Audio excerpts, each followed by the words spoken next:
À l'occasion des 50 ans de l'Amicale laïque de Plouzané, les marins d'Iroise, les chorales d'Iroise, Échappée Belle et Chœur Grenadine ont présenté à guichet fermé Brett's Side Story à l'espace Kérodi de Plougonvelin.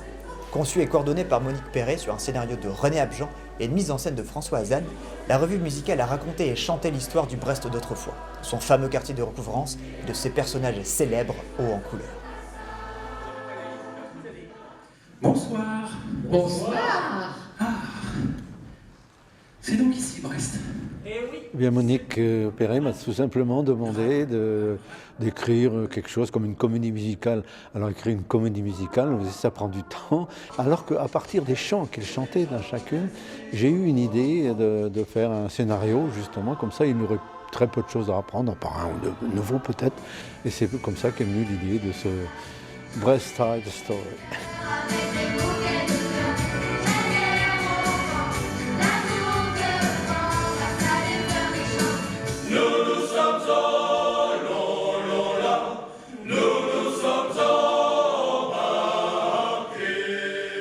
Et donc, ça, en fait, c'est une trame qui soutient l'histoire racontée de Brest, mais de façon, on va dire, un peu fantaisiste.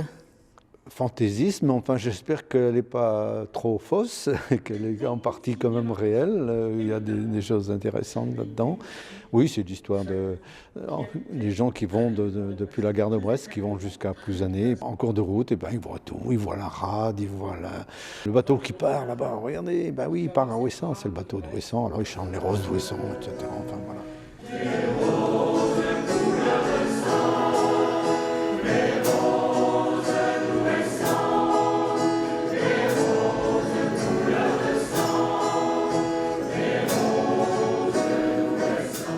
Pourquoi un événement si important cette année? Un peu plus important que d'habitude parce que c'est les 50 ans de l'Amicale laïque de Plouzané. Et donc j'ai voulu construire un spectacle plus complet avec les 4 chœurs de l'Amicale et faisant appel à René Abjean pour la présentation de chants qui vont être interprétés à l'aide de tableaux racontant l'histoire de Brest et Recouvrance. Côté de Brest même, sur l'actuel boulevard Jean Moulin, avant la guerre, on voyait encore les bâtiments qui avaient abrité les corderies et le bagne. Le bagne de Brest, l'un des 3 plus grands de France, ex de Toulon et de Rochefort. Et quand le canon tonnait, c'est qu'un bagnard s'était échappé. Et on disait alors que retentissait le tonnerre de Brest. Et si le forçat s'échappait du mauvais côté, du côté de Recouvrance, il se faisait rattraper. C'était une cavale blanche. Racontez-nous un petit peu ce que votre grand-père, parce qu'il s'agit bien de votre grand-père dans la pièce, n'est-ce pas? Ce qu'il vous a laissé comme souvenir.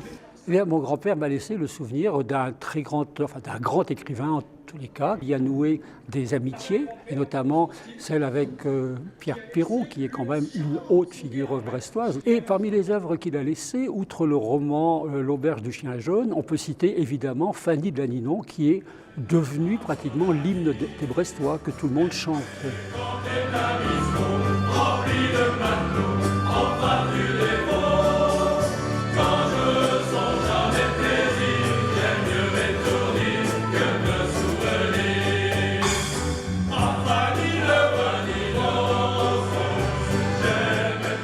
Donc je tenais bien sûr un bar à Recouvrance avec entre autres Jean Quéméneur qui était donc un de mes clients.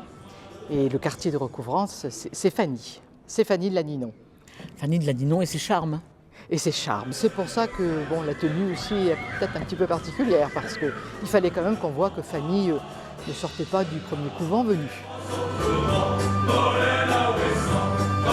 Marie, à quel âge tu t'es mariée? À 18 ans. Et qu'est-ce que tu as fait après ton mariage? J'ai vendu du poisson. Du poisson? Oui. Ton mari t'a mis à vendre du poisson? Oui. Et où c'est que tu vendais du poisson? À Brest, près de Recouvrance. Oh, c'est un bon métier, non? Oui. Ça a rapporté des sous, je vois que tu as des un belles petit- bagues. Oui, mais j'ai des belles bagues parce que j'ai fait un beau mariage. Un mariage très riche.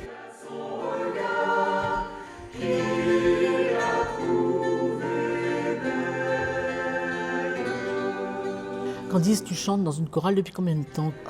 Depuis plusieurs années déjà, je dirais 3 ans. Combien d'enfants vous êtes dans la chorale? Nous sommes 11. Et pour ce spectacle ici, est-ce que ça t'a appris quelque chose sur Brest? Oui, beaucoup de choses. Tu connaissais l'histoire de Quéméneur, de Macorlan? Non, je connaissais pas. Ah, c'était un vétéran, un margat de la DP. Et il aimait bien boire son petit coup. Et qu'est-ce qui lui est arrivé à cause de ça? Ah bah il est mort noyé parce qu'il avait pris une cuite, quoi.